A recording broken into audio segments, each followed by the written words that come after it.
Welcome to Biohacking with Brittany, a podcast where I share all about my health journey and wellness products and biohacking and all of the different things that I try as a nutritionist and a biohacker. Thank you for tuning in for another week. I am always excited to put out these episodes and just really enjoy how different they all feel. It's really cool to just be exposed to so many different people. And I was actually talking to somebody yesterday who is thinking about starting a podcast, and she was asking me, like, what is the best part? What do you really get out of it? What makes it for you?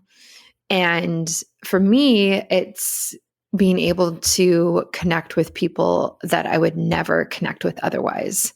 So having the ability to interview people from all over the world who do such different things is just awesome. Like, it's just really, really cool. And these are people that I will likely never meet in person, mostly because I'm in Canada, I work online, I work remotely, and these people, work all over the place. And there might be some people I might meet eventually at like a biohacking conference or something like that, but definitely not all of them. And it's really cool to sit down with the founders or the CEOs or whoever of these companies that are making such differences in people's lives and in people's health. And yeah, it's a blessing, and it's time and education that I just really appreciate. And that's why I love it. And I learn a lot. So I think everyone listening learns a lot as well. I know a bunch of you are quite educated already and super into health and super into biohacking. And I love that. I love our little tiny knit community that we have. Even as crazy as biohacking is and as booming as it is really, it's still nice to have this little community. And I like to think that we're still niche and we're not mainstream. I still think like that. I don't know if other people agree. There's more and more coming out about biohacking, right? Like podcasts and people and books and just content in general.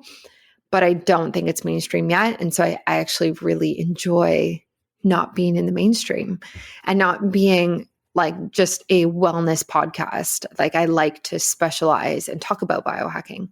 And recently, in the last couple of weeks, actually don't know how long it's been going on, but my sleep has been not so great, which is very interesting because I spent basically all of 2019 hacking my sleep. I got the Aura Ring in March 2019. I won it through a contest, a Instagram contest. Actually, I think it was Dave Asprey's Instagram contest.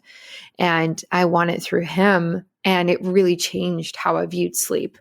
So I started blocking out all the light and getting blue blocking glasses and making the room really cold and having the windows open and like creating this whole environment that allowed me to sleep better. And it really worked. But in the last few weeks, like, my sleep hasn't been that great. And I attribute that to stress and too much on my mind, I would say. And yeah, so I've kind of been looking at supplements that I can take. And I was taking 5-HTP for a while, which can be converted into melatonin. I was taking sleep stacks that had melatonin in it. And I ran out of all of the sleep supplements I was taking. So sometimes like brands will send me supplements and it'll include some sort of sleep bottle. And so I have this little basket of supplements in my bathroom that are for nighttime for sleep. And I've actually run through all of them. And then, so the last few weeks, not having anything when I need it is just like not ideal, because I definitely don't think we should be taking sleep supplements every single night. But if you are stressed or you are going through a period where sleep isn't optimal, it's really nice to have something to pull out and take and rely on. And that's kind of how I've always used them, is like, if I go to bed at 10 and I'm still tossing and turning at midnight, I will get up and take whatever sleep supplement because I think it's needed. And So I've kind of run out of everything. And I have looked into what my options are. And funnily, that is not a word, but we'll say that. Ben Greenfield actually released a podcast episode this week on sleep and his new sleep supplement. And I was looking at ordering it from Kion, and I love Kion. And even though I have a discount code with them, the shipping to Canada is just like enormous, and I just couldn't justify it. So I actually kind of created my own stack that's very similar to that supplement. So it's got L-tryptophan in it, L-theanine, and GABA. So these are 3 amino acids, and we know amino acids help create proteins and help create hormones. And I've started taking that in the last few days, and I've definitely felt more relaxed and grounded. So all of the data, so we'll start with tryptophan. So all of the data for tryptophan is on 1,000 milligrams of tryptophan. So I bought this supplement that has 220 milligrams. So I just take 5 at night. And then I take 250 milligrams of L-theanine and then GABA. And if you buy GABA, and if you go out and buy these, make sure that you get the pharma GABA, and it'll say it like under the ingredients list where it says like each capsule contains, it'll say it right there. So make sure you get the pharma GABA because that's the most absorbable form and the one that everyone has studied the most. And there's just the most research on it. And so you need 100 milligrams of GABA. So that's 1,000 milligrams of tryptophan, L-tryptophan, 200 milligrams of L-theanine, 100 milligrams of GABA.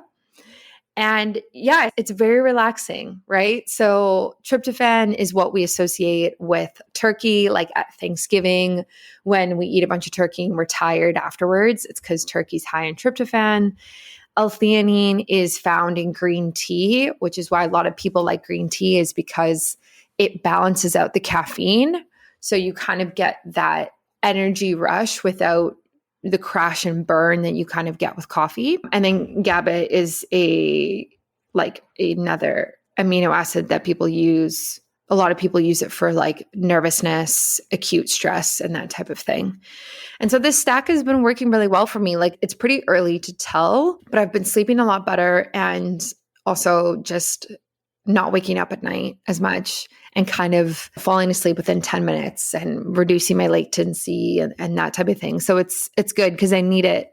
And it's just really hard, kind of like what I talked about last week on the podcast, was it's really hard to be productive and grounded in your body at the same time. And like, how do we create that sense of productivity and success without caffeine, without being in our heads, without go, right? Like, how do we keep our heartbeat low, and how do we keep, or not low, but at a good level and not be racing, right? So it's just something I'm exploring, and I definitely feel better during the day as well with it too. It's just like supporting the body through using amino acids.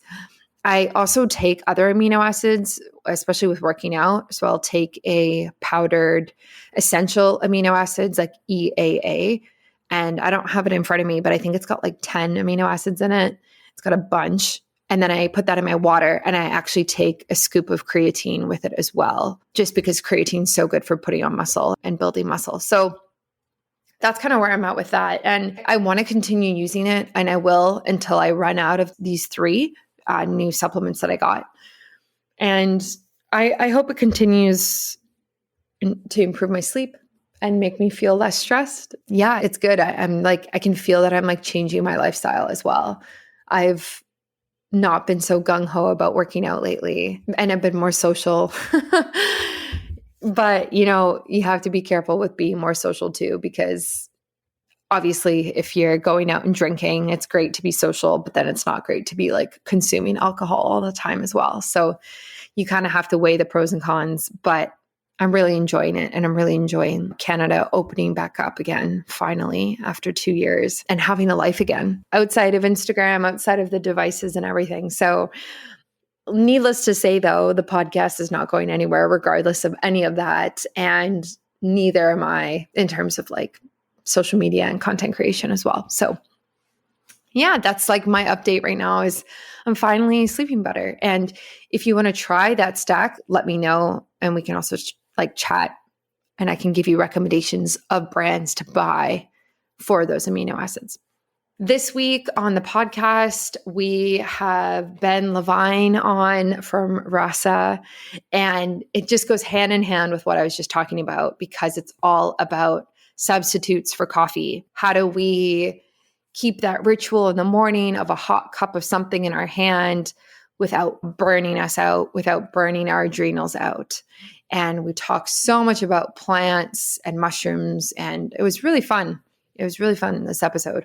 And a quick shout out to our sponsors. So Sensate, of course, everyone loves Sensate so much. It's so funny. I get so many people talking to me about Sensate. And yes, it helps with stress management, which seems to be the theme of my year this year is how do I reduce my stress? Yes, I use it for stress management. And Sensate is a device. It hangs around your neck, it vibrates, and it activates your vagus nerve. And basically what that does is it calms down your nervous system and kind of regulates it better through this like energy, vibrational energy.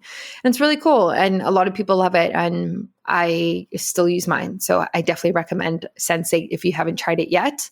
And then, of course, a shout out to my favorite place to get shungite, which is a black stone. Although I actually think it's a crystal. Yeah, I have to check that. Someone told me it's a crystal. I think it's a crystal. And shungite basically has energetic properties in it that reduce the EMF that we are surrounded by.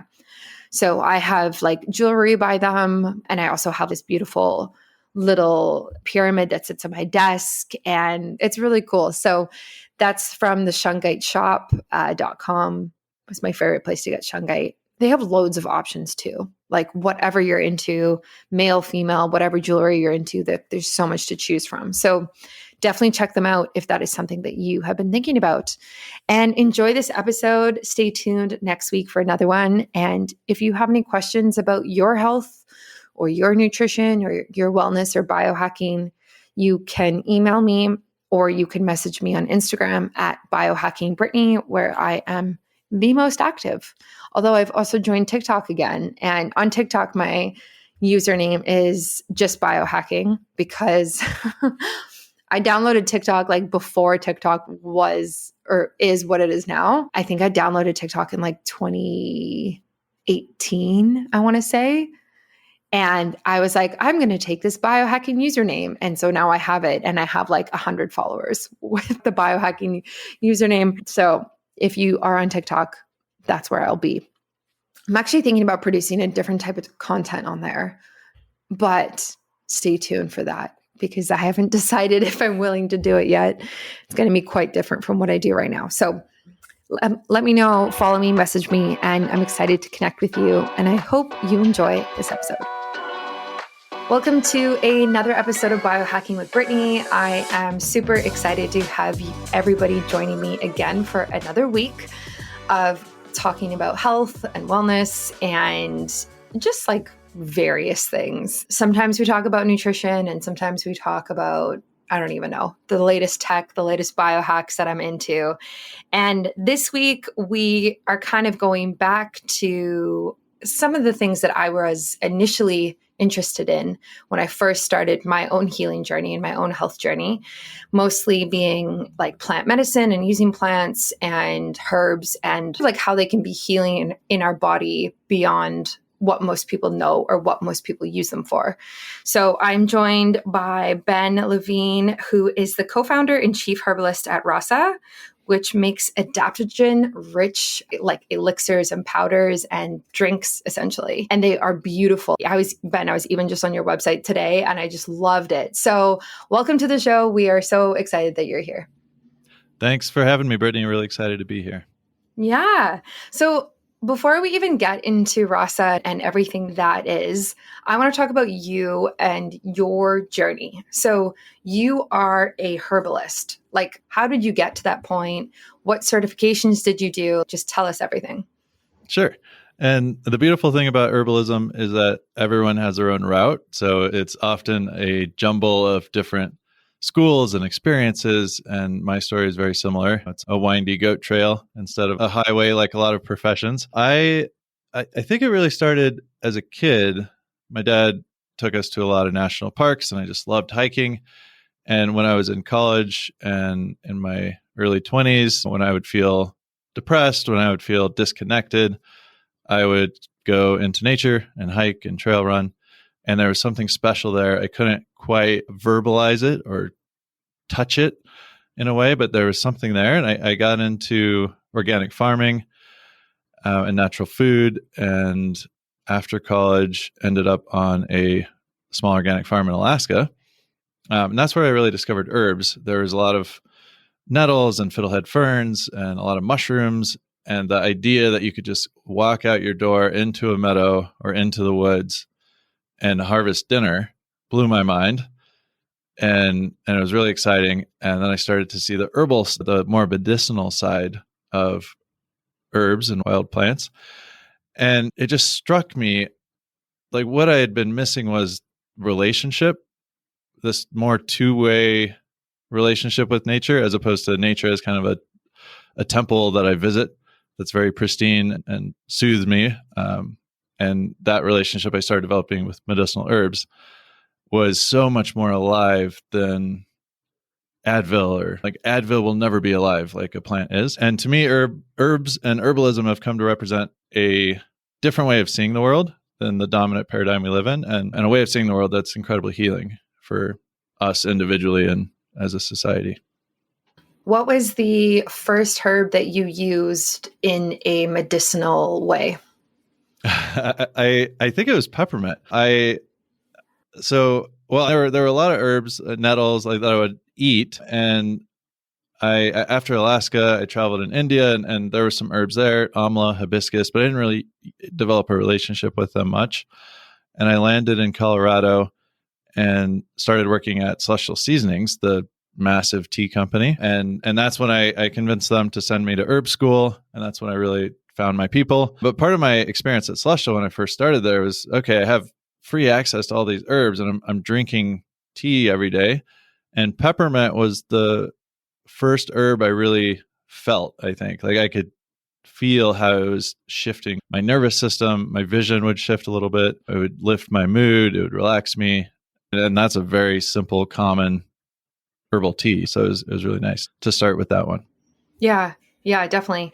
I think, I'm just thinking back on my own, like first ones that I used. I remember like before nootropics were a thing, I bought Go-To Cola, and I started playing around with that and using that for like studying when I was in university. So I think that was a big one. And then I don't even know what else, like, Vitex and like just different things like that. But I always have taken them from like a supplement standpoint, whether it's in a liquid or a powder or even like a capsule. I've never, or sometimes tea, but I've never really been into growing my own medicinal garden and then using plants from it. But now I just bought property and it actually has a garden, so I might get into that. But is that kind of where you're at, where you grow your own and then use it like that? I'm kind of all over the spectrum. I have a garden, and my nettles just popped up the first spring green. And I really love wildcrafting, and a lot of the reasons I'm an herbalist are from experiences I had wildcrafting herbs. I think the difference is pretty big between growing herbs, which is a lot of nurturing energy, and wildcrafting, which is a lot more like respect, and you're in their house in a lot of ways. And then also, I just got back from India, 2 weeks in India on a sourcing trip, visiting farms all over Karnataka and Rajasthan, seeing herbs cultivated on a large scale. I was in a farm with 1 million ashwagandha plants. So I'm kind of seeing the full spectrum of possibilities and loving every angle. Yeah. It's crazy how popular ashwagandha has gotten in the last like 3 years, I'm going to say. I think every time now when you say like adaptogen, I think people automatically think ashwagandha. Like, do you agree with that? Absolutely. It is booming. And there's a ton of good research out there about ashwagandha. It has really strong traditional use. It's amazing for farmers. I saw out there, it doesn't need water except for rain, doesn't need any fertilizer. doesn't have any pests. So the farmers can just kind of plant it and come back in 6 months and harvest it. And that's pretty amazing. But yeah, it's booming in popularity. Yeah. Yeah. So let's get into adaptogens more. Which ones, like, first off, like, which ones are your favorite to use, like, right now that you're currently using? Well, ashwagandha is certainly up there. I really like shatavari as well. Rhodiola has been a favorite of mine for a long time, many years. Cordyceps. This is a really hard question, Brittany. I could just start listing adaptogens. But I really like, I think, Rhodiola, Schizandra, Cordyceps, ashwagandha, shatavari. Like those are kind of my core adaptogens. Is it kind of getting to the place now where these adaptogen supplements and teas and drinks and everything are not all the same in quality? Like we see with like vitamins and minerals, it's like, yeah, you can be taking, B vitamins, but there's definitely ones that are better than others. Is that kind of the same thing with these adaptogen supplements now? Absolutely. There's a couple of points I'll make. The first one is we see a lot of adaptogen water. For instance, chaga, turmeric, these are not adaptogens. And a lot of people are just starting to use adaptogens like a marketing term. I see a lot of mushroom companies just calling all mushrooms adaptogens. It is a hot term. And because of that, it's getting diluted by folks that aren't herbalists, don't really know what they're talking about, but they're like, hey, if we call our product adaptogenic, maybe we'll get some more sales. And so that's something that scares me.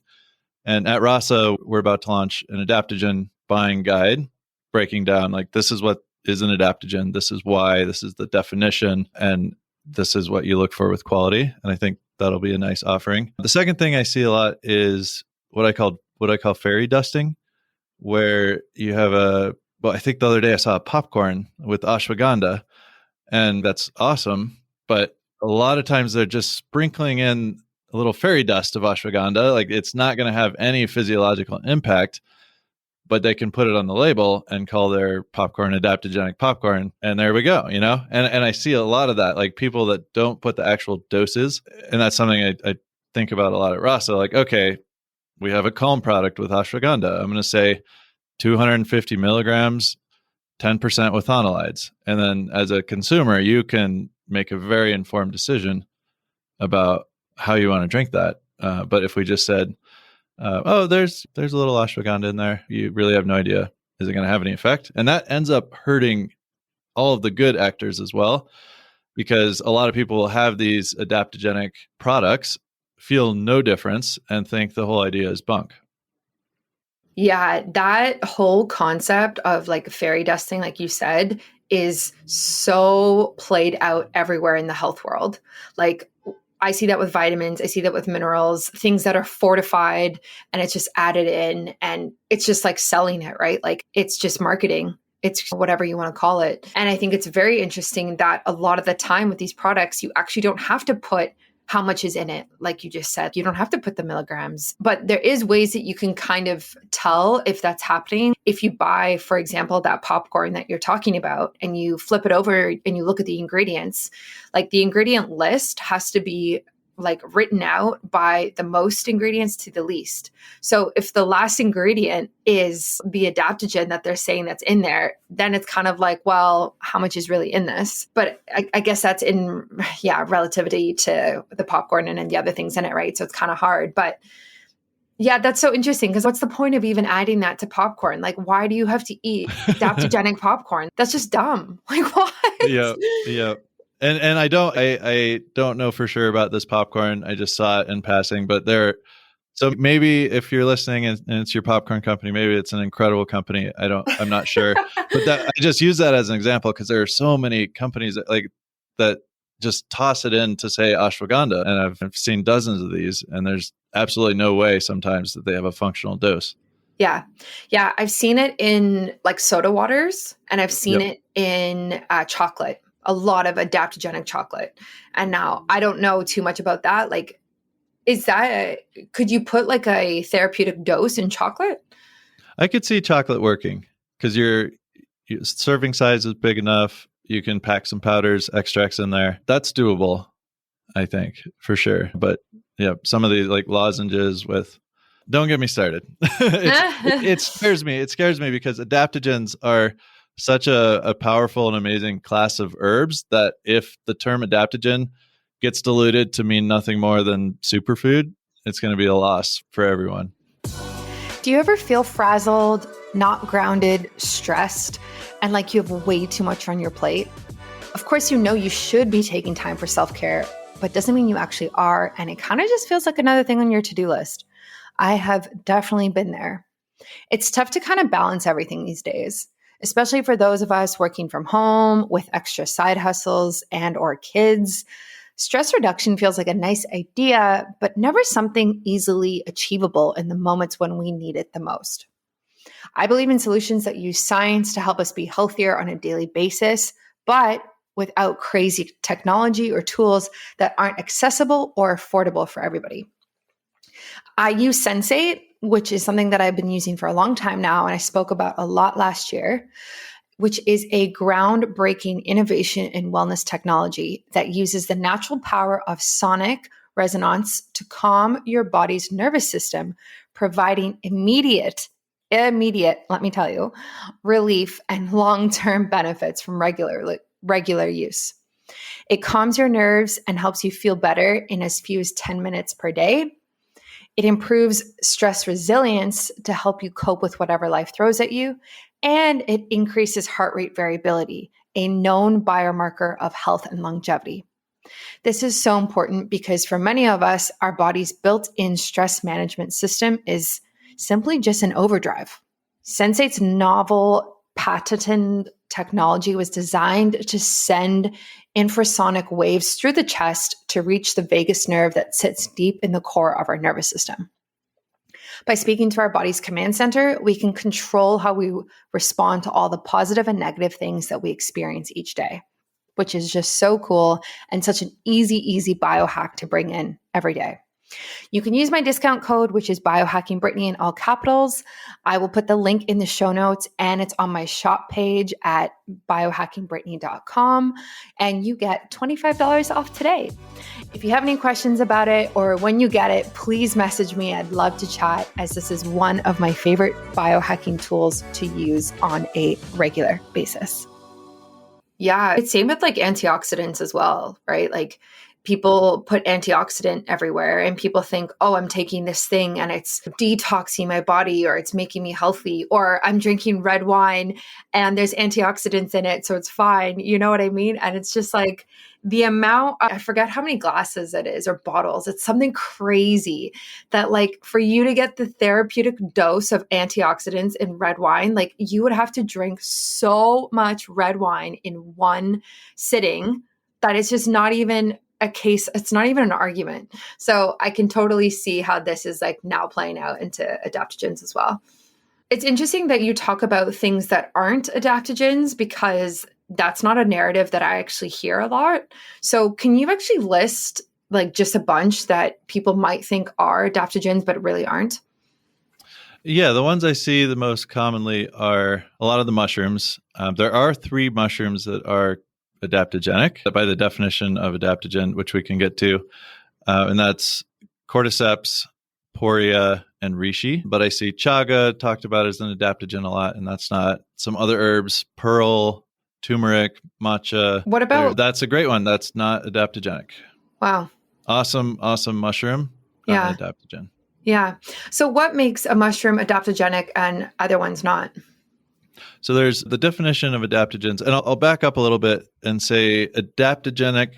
The term adaptogen is not a term from herbalism. It's a scientific term and a fairly modern one. It was developed in the 40s, 50s in Russia. They're doing a lot of research on how to give their soldiers, their cosmonauts, their workers an extra edge.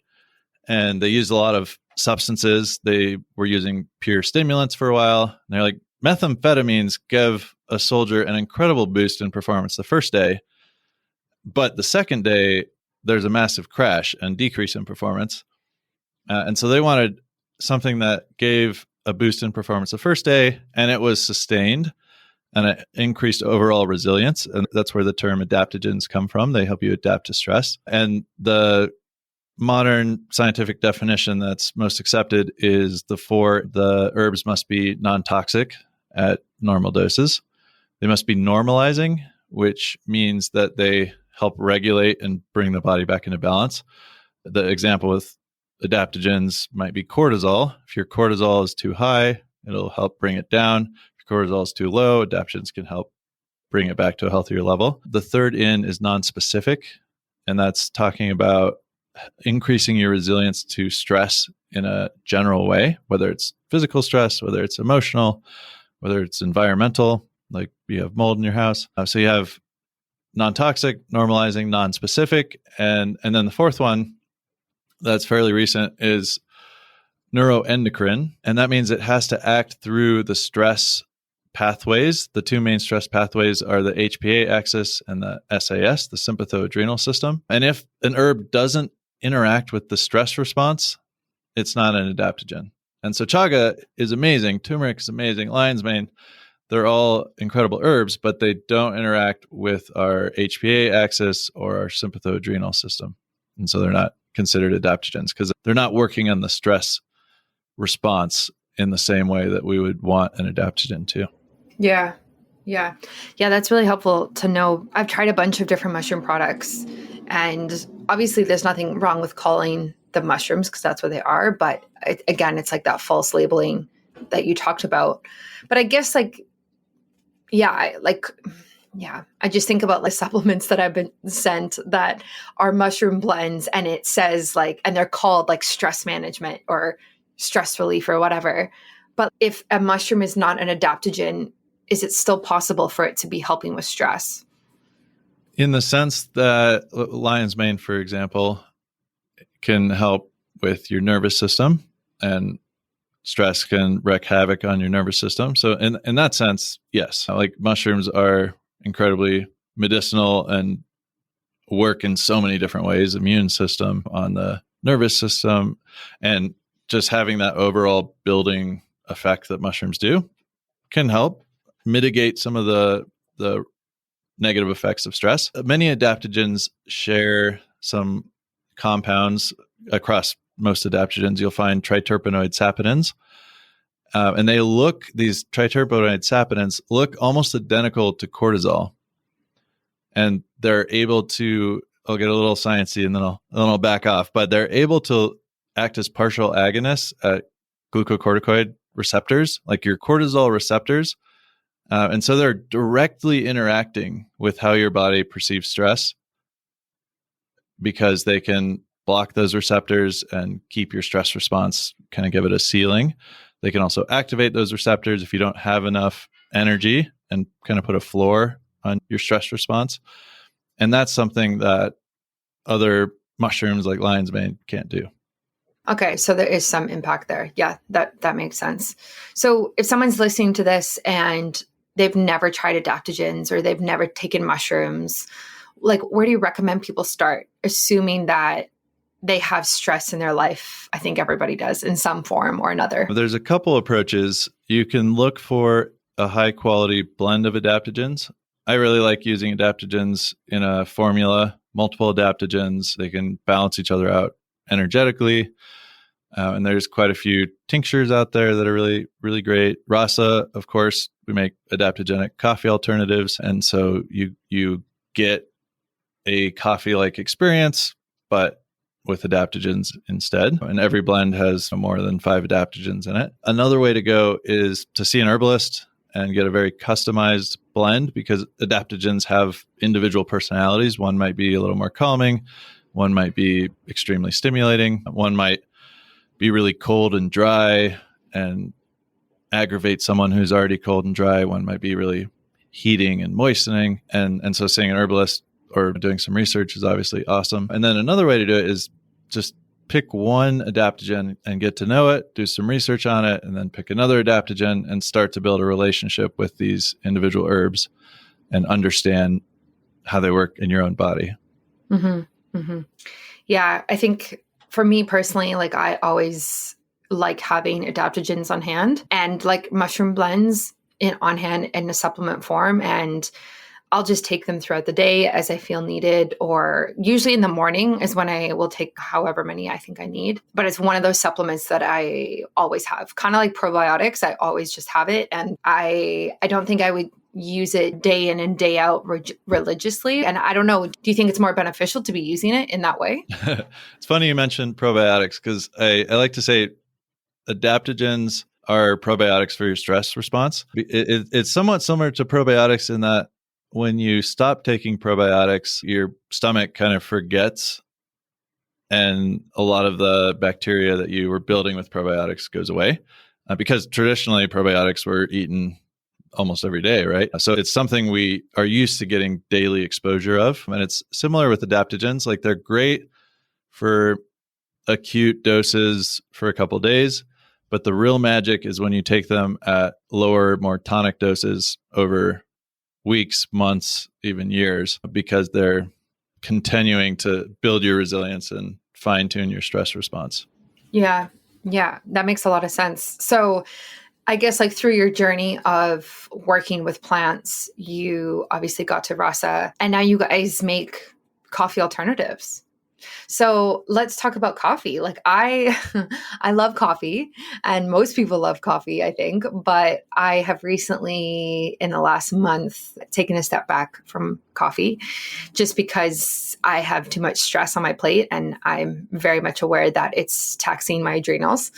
And yeah, so now I'm taking decaf and tea in the morning, rooibos tea, lots of water, and just kind of taking a step back from it. But where do you stand with coffee, and what's your journey been with it?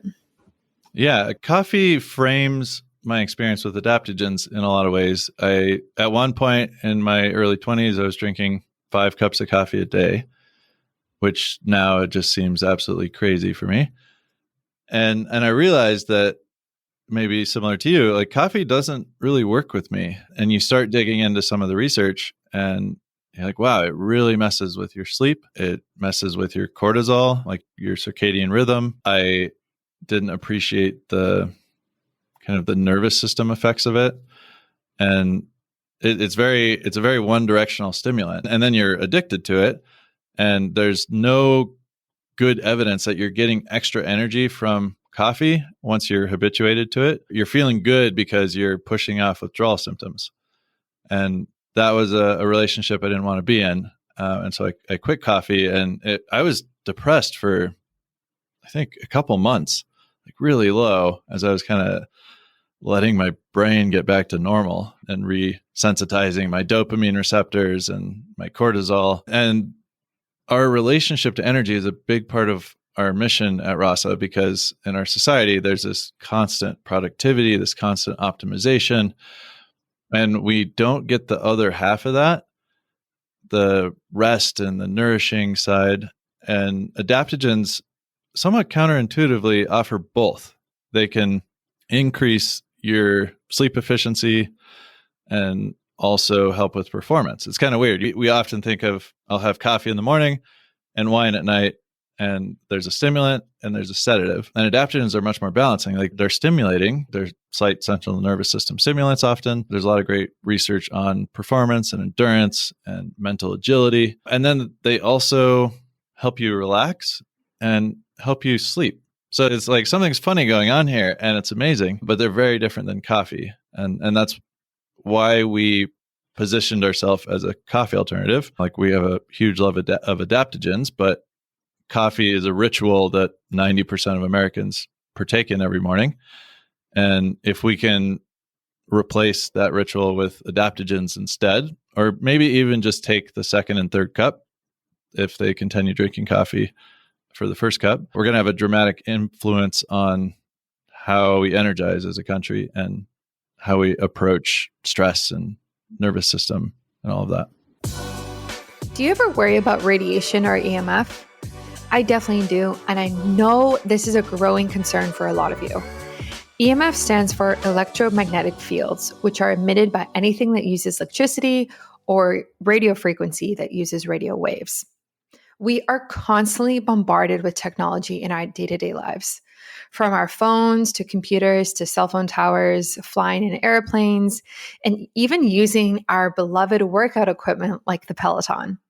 We are less grounded than we used to be and could honestly use far more time unplugged. But it's hard, right? When we work online, when we study online, and even work out online, and even have a social life online, we're really not unplugged at all during the day. We're basically go from screen to screen, and then we kind of just do it again the next day. There are a bunch of ways that you can mitigate the harmful impacts of EMF, and I have tried most of them. One of my favorite ways is by using shungite, both on my body and around my house. Shungite is this beautiful black stone that harmonizes EMFs and can minimize the effects of radiation, like having headaches, sleepiness, irritation, negative energy, restlessness. The list goes on and on. I have a beautiful shungite bracelet I wear, as well as a prism that actually sits on my desk by my computer while I'm working. I even use some shungite pieces to hold while I meditate. Shungite is also antibacterial, can support the immune system, reduce stress and anxiety, and purify water.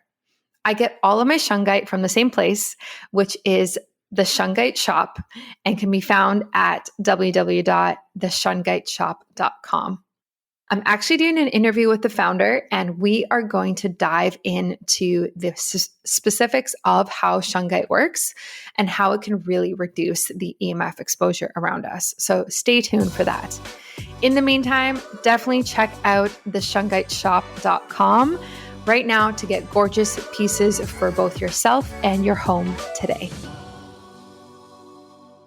Yeah, I've had my cortisol tested multiple times, and my cortisol's never been high, like even on coffee and not on coffee, but coffee definitely impacts my sleep. Like I'm definitely one of those people who cannot and should not have caffeine past 12 p.m. I'm just like sensitive to it. And it's interesting though, because like my partner, it doesn't impact his sleep.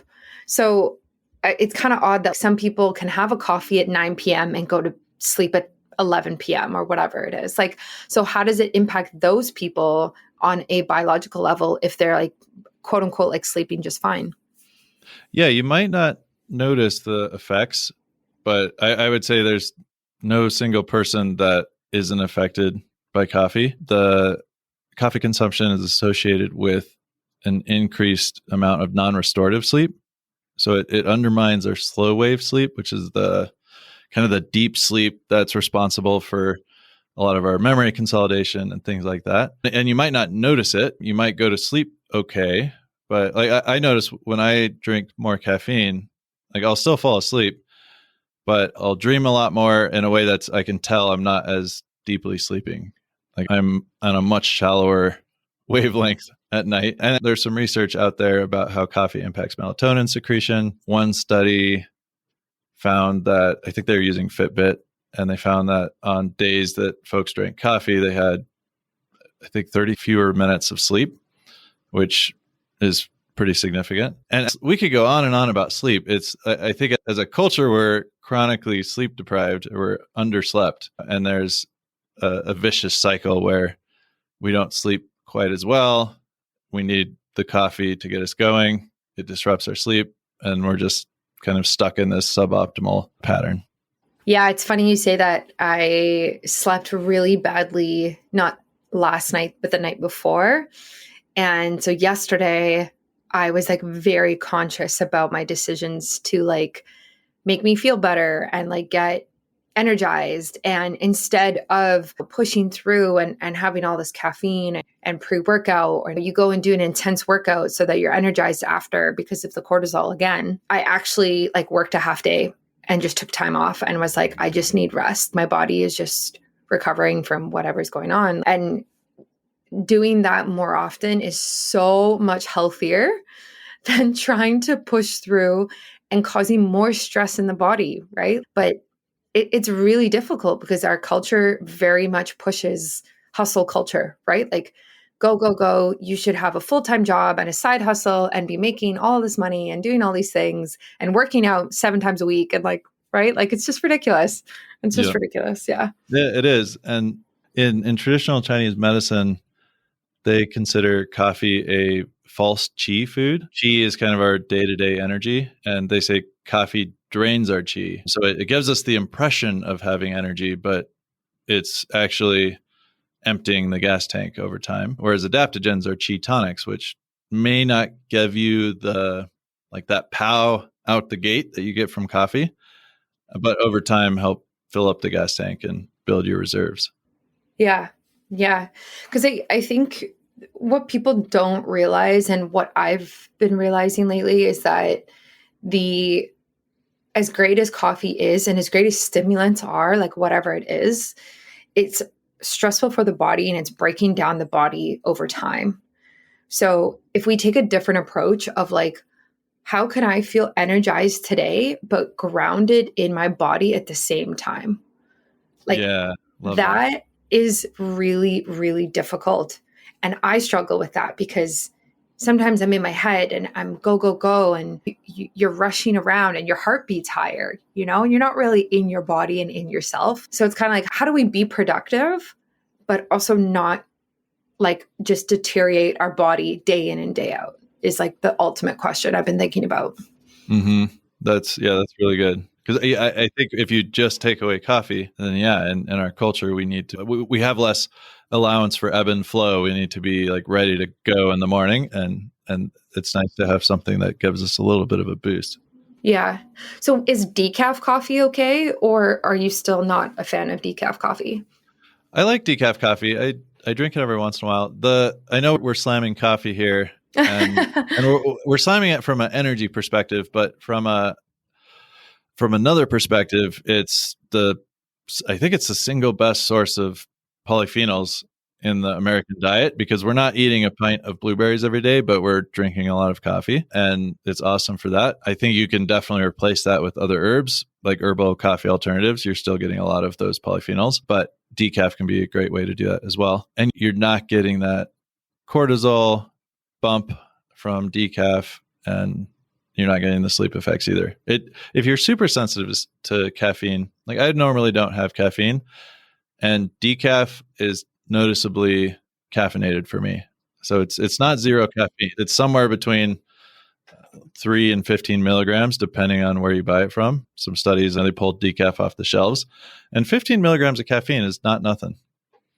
Yeah. Yeah. I knew it wasn't nothing, but I knew it didn't compare to like 150 milligrams in like a grande coffee from Starbucks or whatever, right? Do you think that people can take coffee and take like L-theanine and kind of balance out what coffee does? Or do you still think it's better to just avoid it in general? Well, I like L-theanine. We actually have a non-dairy powdered creamer made out of coconut cream and oat milk, and it has L-theanine in it for the coffee drinkers, because it definitely takes the edge off a little bit. I think if you're going to drink coffee, that's amazing. And then you can do some things to mitigate the side effects. Adaptogens, L-theanine, adding those to your coffee is great. When we actually have a product that's half coffee for those types of folks, because coffee it's a huge thing for so many people, and asking folks to totally give it up it's a hard thing to do. And so mixing in other herbs with your coffee, or L-theanine, as you say, I think that's great. Yeah. Yeah, I'm looking at your website now. And so I guess the original pack is the one that's like the full alternative that you would recommend for people. Yeah, we have quite a few blends. We have the original, which is the first product we launched with. And we have one that's half cacao. We have one that's half coffee. And then we have a bunch of more functionally specific blends. Like we have one for the evening time with a high dose of ashwagandha for sleep.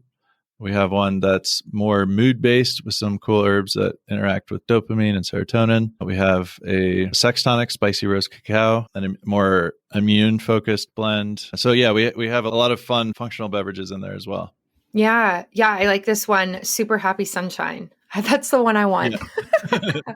I want to take that every day and feel like sunshine, please. That sounds awesome. Yeah. Honestly, I'm just so excited to see products like this come out, because you're basically making it very easy for people to have that like hot cup of something in the morning, but have it actually be healthy for them. And that is just really, really cool. Yeah. And the ritual aspect of it is important. Like I take a lot of supplements, and I mean, I even have the Monday, Tuesday, Wednesday, Thursday, Friday, the little pill box, and it makes me feel like I'm 80, but it's great, but I still forget to take them. And it's really hard for me to build a habit around capsules, even around powders. But you have this coffee ritual that's already a habit for so many people. And you get used to having the hot beverage in the morning or in the evening. And it's an easy plug and play. Yeah. Yeah, that's awesome. I'm so happy for that.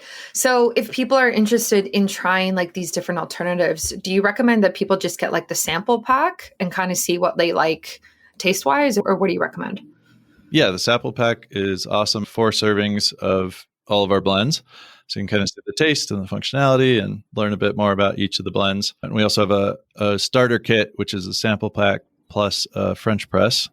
Ooh. Because a lot of people don't have French presses. We can also make it in a mocha pot or an espresso machine sometimes, but the French press is really the easiest.